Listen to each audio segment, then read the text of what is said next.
कामनाएं आपको। बिहार में बीजेपी अपने दम पर एनडीए की सरकार बनाती हुई नजर आ रही है और यहां पर भी आपने 6 सीटें जीतते हुए नजर आ रहे हैं रुझानों में। हालांकि 2 सीटें तो आपकी पक्की हो गई, नतीजा आ गए उनके। देखिए मैडम, मैं आपको बता दूं, ये केवल और केवल भाजपा की जीत नहीं है, पूरे देश की जीत है, बिहार की जीत है और पूरे समाज की जीत है। आज पूरे बिहार ने, पूरे देश ने ये दिखा दिया है कि आदरणीय श्री नरेंद्र मोदी जी के नेतृत्व में पूरा देश तरक्की कर रहा है और पूरा देश साम्यता से चल रहा है। देश में कोई जातिवादी व्यवस्था नहीं है, देश में कोई गलत माहौल नहीं है और ये मुख्यमंत्री योगी आदित्यनाथ की बहुत बड़ी उपलब्धि है। मैं आपको इन शब्दों के साथ बता देना चाहता हूं कि आज पूरे देश में नहीं, विश्व में कोविड-19 का बहुत बड़ा असर चल रहा है। लोग बहुत बड़ी परेशानियों से जूझ रहे हैं। इसके बावजूद भी उत्तर प्रदेश में भी और बिहार में भी और मध्य प्रदेश में भी सभी जगह भारतीय जनता पार्टी का वर्चस्व लहराया है। भारतीय जनता पार्टी को लोगों ने सपोर्ट किया है। इसमें हम पूरे देश को, पूरे लोगों को तहे दिल से सबका धन्यवाद करते हैं, शुक्रिया करते हैं और उनको सब शुभकामनाएं देते हैं। ये देश की शुभकामनाएं हैं, नरेंद्र मोदी जी के कार्यकलापों का काम है जी। लेकिन देवेंद्र जी, ये तो चुनाव परिणाम से पहले की भी तस्वीर थी कि 6 सीटें पे आप ही लोग जीते हुए थे और एक बार फिर 6 सीटों पर परिणाम के बाद आप जीतते हुए नजर आ रहे हैं। तो इसमें अलग क्या हुआ? ये बड़ी जीत कैसे हुई? जीत तो असल में तब होती जो जौनपुर की मल्हनी सीट भी आपके नाम हो जाती।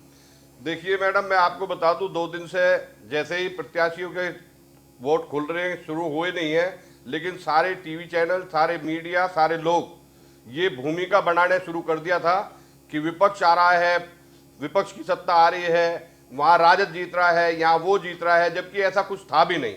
और सच्चाई ये है कि लोगों ने देश में यशस्वी प्रधानमंत्री योगी आदित्यनाथ, अपने नरेंद्र मोदी जी को के रूप में देख रहे और हैं प्रधानमंत्री जी को पूरे सफलता से किया है। और 2022 में, ये 2022 में डेफिनेट भारतीय जनता पार्टी की सरकार आएगी और विधानसभा पे इसका पूरा असर आप पड़ेगा। 2022 को लेकर इतने ज्यादा आश्वस्त कैसे हो सकते हैं? चूंकि आप अगर ट्रेंड को देखें तो 2017 से पहले भी जितने भी उपचुनाव हुआ करते थे, एसपी जीतती आई थी। तो ये तो रहा है ना कि सत्ता जिसकी होती है, उपचुनाव उसी के नाम रहते हैं। लेकिन मैडम, मैं एक बात और बता दूं, इस बार बिल्कुल डिफरेंट है। इस बार लोग कोरोना की महामारी से जूझे हैं, परेशानी से जूझ रहे हैं और बिहार के लोगों को तो मैं यहां से आपके टीवी चैनल के माध्यम से स्पेशल रूप से बधाई देना चाहता हूं कि दिल्ली से लेकर यहां तक कोरोना से जूझे हैं, संकट से जूझे हैं, लेकिन उन्होंने भारतीय जनता पार्टी की नीतियों को, भारतीय जनता पार्टी के नीति नियमों को और क्रियाकलापों को बहुत दिल से सहन किया है, दिल से माना है और वो उन्होंने आज भी भारतीय जनता पार्टी को गले लगाया है। नहीं, लेकिन यहाँ पर देवेंद्र त्यागी जी, अगर राजनीतिक पंडितों को आप वहां पर सुनेंगे तो कहीं ना कहीं नीतीश कुमार को आपने बैकफुट पर कर दिया था और इनडायरेक्टली ये मैसेज देने की कोशिश की थी कि भले ही एनडीए में नीतीश कुमार के साथ हम चुनाव लड़ रहे हो, लेकिन उनसे हम अलग हैं। तो एंटी इनकम्बेंसी जो उनके खिलाफ बन रही थी, उससे आपने अपने आप को अलग किया और स्ट्रेटेजी काम आ गई। ये मैडम, मैं आपको बता दूं, स्ट्रेटेजी चुनाव में कुछ भी नहीं है। केवल और केवल जितने घटक दल हैं उन्होंने अपनी राजनीतिक काम करने का किया है। नरेंद्र मोदी ने जितनी भी सभाएं की हैं, प्रधानमंत्री महोदय ने या उत्तर प्रदेश के यशस्वी मुख्यमंत्री श्री योगी आदित्यनाथ ने जितनी भी सभाएं की हैं, उनमें सब में एक साथ बोला है कि हमारी पॉलिसी और इंटेंशन, हमारी नीति और नियम गलत नहीं है और हम नीति और नियम से ही काम करने वाले लोग हैं। लेकिन आप ये बताइए, अगर आपको अपने कामों पे इतना विश्वास है तो उन कामों को लेकर आप जनता के बीच में क्यों नहीं गए? मुख्यमंत्री योगी आदित्यनाथ हर क्षेत्र में गए थे, तो सर उसमें फिर वो लव जिहाद का मुद्दा क्यों छोड़ देते हैं? वो कामों पे वोट मांगते ना। नहीं, कामों पे भी मांगा है, राष्ट्रीयता पे भी मांगा है और देश के विकास पे भी मांगा है और उन पे लोगों ने दिया है हमें वोट, उसी चीजों पर लेके वोट दिया है। ये तो राज्य के चुनाव थे सर।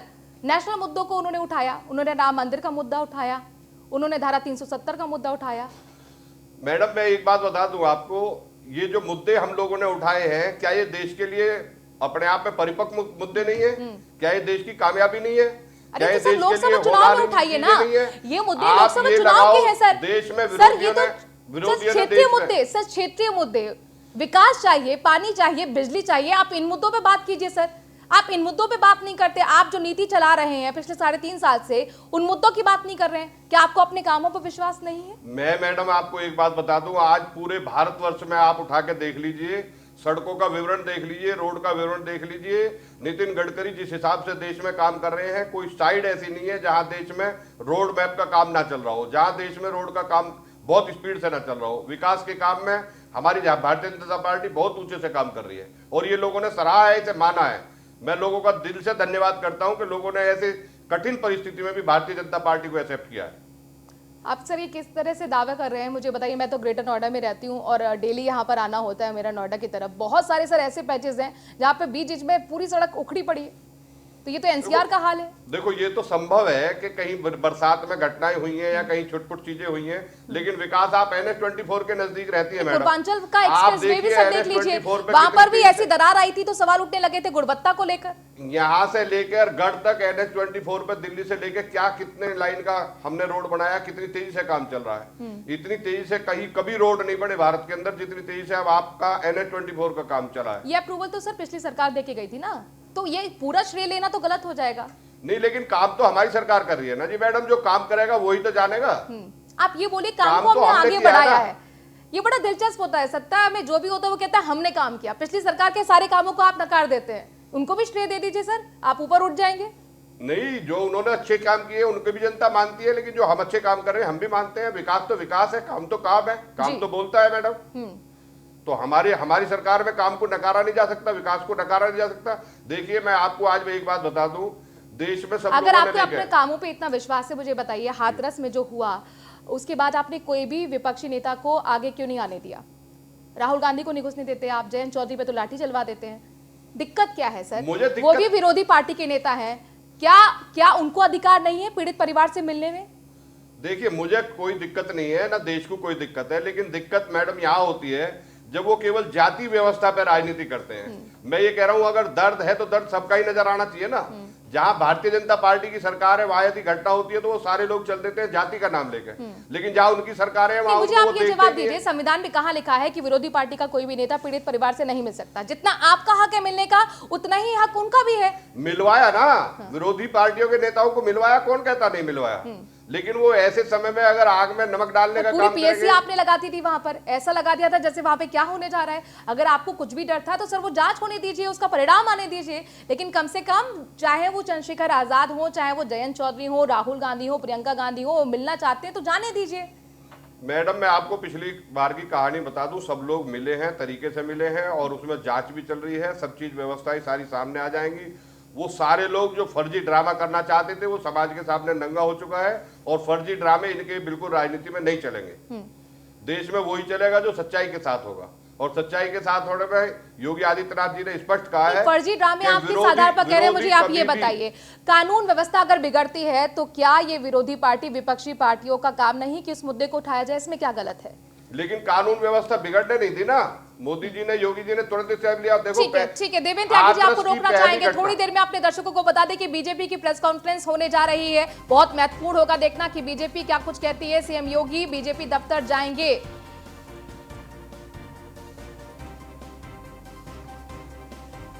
दिनेश शर्मा वरिष्ठ पत्रकार हमारे साथ जुड़ गए हैं और उनका हम रुख करते हैं। दिनेश शर्मा जी, आपका स्वागत है न्यूज़ वन इंडिया पर। आज जो रुझान नतीजों में तब्दील होते हुए नजर आ रहे हैं, उम्मीद लगभग ऐसी ही थी। क्या इसे हम बोलें कि 3.5 साल का जो कार्यकाल मुख्यमंत्री योगी आदित्यनाथ का था उन कामों पर मोहर है, या फिर आपको लगता है कि जो ट्रेंड रहता है कि उपचुनाव होते हैं, सत्ता जिसकी उपचुनाव उसके, वही ट्रेंड को फॉलो किया गया है? बहुत ज्यादा इसमें कुछ देखने की जरूरत या मायने निकालने की जरूरत नहीं है? बिल्कुल, आमतौर पर होता यही है कि उपचुनाव सरकार के पक्ष में जाता है, लेकिन जिस प्रकार का प्रचार उत्तर प्रदेश के अंदर था कि बीजेपी उपचुनाव के अंदर परफॉर्म नहीं कर पाएगी, और समाजवादी पार्टी ने बड़े दावे और दमखम ठोके थे कि बीजेपी सब जगह हार जाएगी। ये मैंडेट है योगी जी को, बीजेपी को उत्तर प्रदेश में, कि उनकी सुशासन को लोगों ने स्वीकार किया है। जी, सुशासन को स्वीकार किया है, लेकिन सवाल यह है देवेंद्र त्यागी जी, क्या इस जीत को इतनी बड़ी जीत के रूप में देखा जाना चाहिए? क्योंकि यहाँ पर कोई भी विरोधी पार्टी, चाहे वो समाजवादी पार्टी हो, कांग्रेस हो, बीएसपी हो, उनका कोई भी बड़ा चेहरा चुनावी मैदान में आया ही नहीं। तो एक तरह से फाइट मिली ही नहीं, आप ही रेस में थे और रेस में आप फर्स्ट आ गए। देखिए, ये तो किसी ने चुनाव प्रचार करने के लिए किसी को रोका नहीं है, किसी को मना नहीं किया है। अभी आप थोड़ी देर पहले कह रहे थे कहती हाथरस की घटना पे उनको लोग आए, लेकिन उन लोगों को वहां भी मिलवाया है। और यहाँ यदि उन्होंने प्रचार में ढील करी है, प्रचार नहीं कर पाए हैं, प्रचार नहीं किया है, इसमें भारतीय जनता पार्टी का तो कोई दोष नहीं है। भारतीय जनता पार्टी ने किसी को मना नहीं किया कि आप अपना प्रचार नहीं कीजिए। वो उनकी अपनी पॉलिसी है, अपनी नहीं, बिल्कुल टेंशन है। ठीक है, बिल्कुल ठीक है, वो सीरियस चुनाव को नहीं। कामनाएं आपको। बिहार में बीजेपी अपने दम पर एनडीए की सरकार बनाती हुई नजर आ रही है और यहां पर भी आपने 6 सीटें जीतते हुए नजर आ रहे हैं रुझानों में। हालांकि 2 सीटें तो आपकी पक्की हो गई, नतीजा आ गए उनके। देखिए मैडम, मैं आपको बता दूं, ये केवल और केवल भाजपा की जीत नहीं है, पूरे देश की जीत है, बिहार की जीत है और पूरे समाज की जीत है। आज पूरे बिहार ने, पूरे देश ने ये दिखा दिया है कि आदरणीय श्री नरेंद्र मोदी जी के नेतृत्व में पूरा देश तरक्की कर रहा है और पूरा देश साम्यता से चल रहा है। देश में कोई जातिवादी व्यवस्था नहीं है, देश में कोई गलत माहौल नहीं है और ये मुख्यमंत्री योगी आदित्यनाथ की बहुत बड़ी उपलब्धि है। मैं आपको इन शब्दों के साथ बता देना चाहता हूं कि आज पूरे देश में नहीं, विश्व में कोविड-19 का बहुत बड़ा असर चल रहा है। लोग बहुत बड़ी परेशानियों से जूझ रहे हैं। इसके बावजूद भी उत्तर प्रदेश में भी और बिहार में भी और मध्य प्रदेश में भी सभी जगह भारतीय जनता पार्टी का वर्चस्व लहराया है। भारतीय जनता पार्टी को लोगों ने सपोर्ट किया है। इसमें हम पूरे देश को, पूरे लोगों को तहे दिल से सबका धन्यवाद करते हैं, शुक्रिया करते हैं और उनको सब शुभकामनाएं देते हैं। ये देश की शुभकामनाएं हैं, नरेंद्र मोदी जी के कार्यकलापों का काम है जी। लेकिन देवेंद्र जी, ये तो चुनाव परिणाम से पहले की भी तस्वीर थी कि 6 सीटें पे आप ही लोग जीते हुए थे और एक बार फिर 6 सीटों पर परिणाम के बाद आप जीतते हुए नजर आ रहे हैं। तो इसमें अलग क्या हुआ? ये बड़ी जीत कैसे हुई? जीत तो असल में तब होती जब जौनपुर की मल्हनी सीट भी आपके नाम हो जाती। देखिए मैडम, मैं आपको बता दूं, 2 दिन से जैसे ही प्रत्याशियों के वोट खुल रहे हैं, शुरू हुए नहीं है, लेकिन सारे टीवी चैनल, सारे मीडिया, सारे लोग ये भूमिका बनाने शुरू कर दिया था कि विपक्ष आ रहा है, विपक्ष की सत्ता आ रही है, वहां राजद जीत रहा है, यहाँ वो जीत रहा है, जबकि ऐसा कुछ था भी नहीं। और सच्चाई ये है कि लोगों ने देश में यशस्वी प्रधानमंत्री योगी आदित्यनाथ, अपने नरेंद्र मोदी जी प्रधानमंत्री के रूप में देख रहे और हैं योगी प्रधानमंत्री आदित्यनाथ जी को पूरे सफलता से किया है। और 2022 में, ये 2022 में डेफिनेट भारतीय जनता पार्टी की सरकार आएगी और विधानसभा पे इसका पूरा असर आप पड़ेगा। 2022 को लेकर इतने ज्यादा आश्वस्त कैसे हो सकते हैं? चूंकि आप अगर ट्रेंड को देखें तो 2017 से पहले भी जितने भी उपचुनाव हुआ करते थे, एसपी जीतती आई थी। तो ये तो रहा है ना कि सत्ता जिसकी होती है, उपचुनाव उसी के नाम रहते हैं। लेकिन मैडम, मैं एक बात और बता दूं, इस बार बिल्कुल डिफरेंट है। इस बार लोग कोरोना की महामारी से जूझे हैं, परेशानियों से जूझ रहे हैं और बिहार के लोगों को तो मैं यहाँ से आपके टीवी चैनल के माध्यम से स्पेशल रूप से बधाई देना चाहता हूं कि जो दिल्ली से लेकर यहां तक कोरोना से जूझे हैं, संकट से जूझे हैं, लेकिन उन्होंने भारतीय जनता पार्टी की नीतियों को, भारतीय जनता पार्टी के नीति नियमों को और क्रियाकलापों को बहुत दिल से सहन किया है, दिल से माना है और वो उन्होंने आज भी भारतीय जनता पार्टी को गले लगाया है। नहीं, लेकिन यहाँ पर देवेंद्र त्यागी जी, अगर राजनीतिक पंडितों को आप वहां पर सुनेंगे तो कहीं ना कहीं नीतीश कुमार को आपने बैकफुट पर कर दिया था और इनडायरेक्टली ये मैसेज देने की कोशिश की थी कि भले ही एनडीए में नीतीश कुमार के साथ हम चुनाव लड़ रहे हो, लेकिन उनसे हम अलग हैं। तो एंटी इनकम्बेंसी जो उनके खिलाफ बन रही थी, उससे आपने अपने आप को अलग किया और स्ट्रेटेजी काम आ गई। ये मैडम, मैं आपको बता दूं, स्ट्रेटेजी चुनाव में कुछ भी नहीं है। केवल और केवल जितने घटक दल हैं उन्होंने अपनी राजनीति काम करने का किया है। नरेंद्र मोदी ने जितनी भी सभाएं की हैं, प्रधानमंत्री महोदय ने या उत्तर प्रदेश के यशस्वी मुख्यमंत्री श्री योगी आदित्यनाथ ने जितनी भी सभाएं की हैं, उनमें सब में एक साफ बोला है कि हमारी पॉलिसी और इंटेंशन, हमारी नीति और नियम गलत नहीं है और हम नीति और नियम से ही काम करने वाले लोग हैं। लेकिन आप ये बताइए, अगर आपको अपने कामों पे इतना विश्वास है तो उन कामों को लेकर आप जनता के बीच में क्यों नहीं गए? मुख्यमंत्री योगी आदित्यनाथ हर क्षेत्र में गए थे, तो सर उसमें फिर वो लव जिहाद का मुद्दा क्यों छोड़ देते हैं? वो कामों पे वोट मांगते ना। नहीं, कामों पे भी मांगा है, राष्ट्रीयता पे भी मांगा है और देश के विकास पे भी मांगा है और उन पे लोगों ने दिया है हमें वोट, उसी चीजों पर लेकर वोट दिया है। ये तो राज्य के चुनाव थे सर। नेशनल मुद्दों को उन्होंने उठाया, उन्होंने राम मंदिर का मुद्दा उठाया, उन्होंने धारा 370 का मुद्दा उठाया। मैडम, मैं एक बात बता दूं आपको, ये जो मुद्दे हम लोगों ने उठाए हैं, क्या ये देश के लिए अपने आप में परिपक्व मुद्दे नहीं है? क्या ये देश की कामयाबी नहीं है? अरे तो सर, लोकसभा चुनाव में उठाइए ना ये मुद्दे। लोकसभा चुनाव के हैं सर। देश में सर ये तो क्षेत्रीय मुद्दे, सर क्षेत्रीय मुद्दे, विकास चाहिए, पानी चाहिए, बिजली चाहिए, आप इन मुद्दों पे बात कीजिए सर। आप इन मुद्दों पे बात नहीं करते। आप जो नीति चला रहे हैं पिछले 3.5 साल से, उन मुद्दों की बात नहीं कर रहे हैं। क्या आपको अपने कामों पर विश्वास नहीं है? मैं मैडम आपको एक बात बता दूं, आज पूरे भारतवर्ष में आप उठा के देख लीजिए, सड़कों का विवरण देख लीजिए, रोड का विवरण देख लीजिए। नितिन गडकरी जिस हिसाब से देश में काम कर रहे हैं, कोई साइड ऐसी नहीं है जहां देश में रोड मैप का काम ना चल रहा हो, जहां देश में रोड का काम बहुत स्पीड से ना चल रहा हो। विकास के काम में हमारी भारतीय जनता पार्टी बहुत ऊंचे से काम कर रही है और ये लोगों ने सराहा है, इसे माना है। मैं लोगों का दिल से धन्यवाद करता हूं कि लोगों ने ऐसे कठिन परिस्थिति में भी भारतीय जनता पार्टी को एक्सेप्ट किया है। आप सर ये किस तरह से दावा कर रहे हैं मुझे बताइए। मैं तो ग्रेटर नोएडा में रहती हूँ और डेली यहाँ पर आना होता है मेरा नोएडा की तरफ। बहुत सारे सर ऐसे पैचेस हैं जहाँ पे बीच बीच में पूरी सड़क उखड़ी पड़ी है, तो ये तो एनसीआर का हाल है। देखो ये तो संभव है कि कहीं बरसात में घटनाएं हुई हैं या कहीं छुटपुट चीजें हुई हैं, लेकिन विकास आप NH24 के नजदीक रहती है मैडम। पूर्वांचल का एक्सप्रेस वे भी सर देख लीजिए, वहां पर भी ऐसी दरार आई थी तो सवाल उठने लगे थे गुणवत्ता को लेकर। यहाँ से लेकर गढ़ तक NH24 पे दिल्ली से लेकर क्या कितने लाइन का हमने रोड बनाया, कितनी तेजी से काम चल रहा है। इतनी तेजी से कहीं कभी रोड नहीं बने भारत के अंदर जितनी तेजी से अब आपका NH24 का काम चला है। ये अप्रूवल तो सर पिछली सरकार देके गई थी ना, तो ये पूरा श्रेय लेना तो गलत हो जाएगा। नहीं, लेकिन काम तो हमारी सरकार कर रही है ना जी मैडम, जो काम करेगा वही तो जानेगा। आप ये बोलिए काम को तो हमने हमने आगे किया बढ़ाया ना। है। ये बड़ा दिलचस्प होता है, सत्ता में जो भी होता है वो कहता है हमने काम किया। पिछली सरकार के सारे कामों को आप नकार देते हैं, उनको भी श्रेय दे दीजिए सर, आप ऊपर उठ जाएंगे। नहीं, जो उन्होंने अच्छे काम किए उनको भी जनता मानती है, लेकिन जो हम अच्छे काम कर रहे हैं हम भी मानते हैं। विकास तो विकास है, काम तो काम है, काम तो बोलता है मैडम। तो हमारी सरकार में काम को नकारा नहीं जा सकता, विकास को नकारा नहीं जा सकता। देखिए मैं आपको आज मैं एक बात बता दूं, देश में सब अगर लोगों आपके ने अपने कामों पे इतना विश्वास है, मुझे बताइए हाथरस में जो हुआ उसके बाद आपने कोई भी विपक्षी नेता को आगे क्यों नहीं आने दिया? राहुल गांधी को नहीं घुसने देते आप, जयंत चौधरी पे तो लाठी चलवा देते हैं। दिक्कत क्या है सर? वो भी विरोधी पार्टी के नेता हैं, क्या उनको अधिकार नहीं है पीड़ित परिवार से मिलने में? देखिए मुझे कोई दिक्कत नहीं है, ना देश को कोई दिक्कत है, लेकिन दिक्कत मैडम यहाँ होती है जब वो केवल जाति व्यवस्था पर राजनीति करते हैं। मैं ये कह रहा हूं अगर दर्द है तो दर्द सबका ही नजर आना चाहिए ना। जहां भारतीय जनता पार्टी की सरकार है वहां यदि घटना होती है तो वो सारे लोग चल देते हैं जाति का नाम लेकर, लेकिन जहां उनकी सरकार है वहां मुझे आप ये जवाब दीजिए, संविधान में कहां लिखा है कि विरोधी पार्टी का कोई भी नेता पीड़ित परिवार से नहीं मिल सकता? जितना आपका हक है मिलने का उतना ही हक उनका भी है। मिलवाया ना, विरोधी पार्टियों के नेताओं को मिलवाया, कौन कहता नहीं मिलवाया, लेकिन वो ऐसे समय में अगर आग में नमक डालने का पूरी काम पीएससी आपने लगा दी थी वहां पर, ऐसा लगा दिया था जैसे वहां पे क्या होने जा रहा है। अगर आपको कुछ भी डर था तो सर वो जांच होने दीजिए, उसका परिणाम आने दीजिए। लेकिन कम से कम चाहे वो चंद्रशेखर आजाद हो, चाहे वो जयंत चौधरी हो, राहुल गांधी हो, प्रियंका गांधी हो, मिलना चाहते हैं तो जाने दीजिए। मैडम मैं आपको पिछली बार की कहानी बता दूं, सब लोग मिले हैं, तरीके से मिले हैं और उसमें जांच भी चल रही है, सब चीज व्यवस्थाएं सारी सामने आ जाएंगी। वो सारे लोग जो फर्जी ड्रामा करना चाहते थे वो समाज के सामने नंगा हो चुका है और फर्जी ड्रामे इनके बिल्कुल राजनीति में नहीं चलेंगे।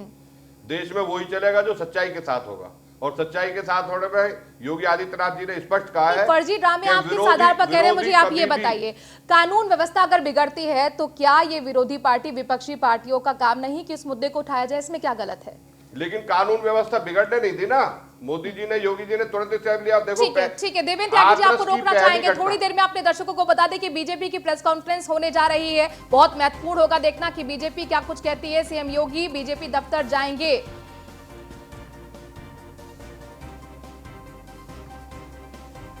दिनेश शर्मा वरिष्ठ पत्रकार हमारे साथ जुड़ गए हैं और उनका हम रुख करते हैं। दिनेश शर्मा जी, आपका स्वागत है न्यूज़ वन इंडिया पर। आज जो रुझान नतीजों में तब्दील होते हुए नजर आ रहे हैं, उम्मीद लगभग ऐसी ही थी। क्या इसे हम बोले कि 3.5 साल का जो कार्यकाल मुख्यमंत्री योगी आदित्यनाथ का था उन कामों पर मोहर है, या फिर आपको लगता है कि जो ट्रेंड रहता है कि उपचुनाव होते हैं, सत्ता जिसकी उपचुनाव उसके, वही ट्रेंड को फॉलो किया गया है? बहुत ज्यादा इसमें कुछ देखने की जरूरत या मायने निकालने की जरूरत नहीं है?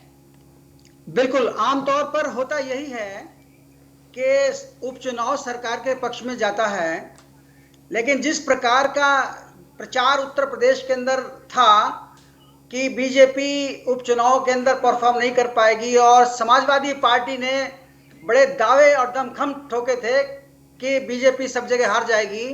ये मैंडेट है योगी जी को, बीजेपी को उत्तर प्रदेश में, कि उनकी सुशासन को लोगों ने स्वीकार किया है। जी, सुशासन को स्वीकार किया है, लेकिन सवाल यह है देवेंद्र त्यागी जी, क्या इस जीत को इतनी बड़ी जीत के रूप में देखा जाना चाहिए? क्योंकि यहाँ पर कोई भी विरोधी पार्टी, चाहे वो समाजवादी पार्टी हो, कांग्रेस हो, बीएसपी हो, उनका कोई भी बड़ा चेहरा चुनावी मैदान में आया ही नहीं, तो एक तरह से फाइट मिली ही नहीं। आप ही रेस में थे और रेस में आप फर्स्ट आ गए। देखिए, ये तो किसी ने चुनाव प्रचार करने के लिए किसी को रोका नहीं है, किसी को मना नहीं किया है। अभी आप थोड़ी देर पहले कह रहे थे, कहती हाथरस की घटना पे उनको लोग आए, लेकिन उन लोगों को वहां भी मिलवाया है, और यहाँ यदि उन्होंने प्रचार में ढील करी है, प्रचार नहीं कर पाए हैं, प्रचार नहीं किया है, इसमें भारतीय जनता पार्टी का तो कोई दोष नहीं है। भारतीय जनता पार्टी ने किसी को मना नहीं किया कि आप अपना प्रचार नहीं कीजिए, वो उनकी अपनी पॉलिसी है, अपनी बिल्कुल ठीक है, बिल्कुल ठीक है, वो सीरियस चुनाव को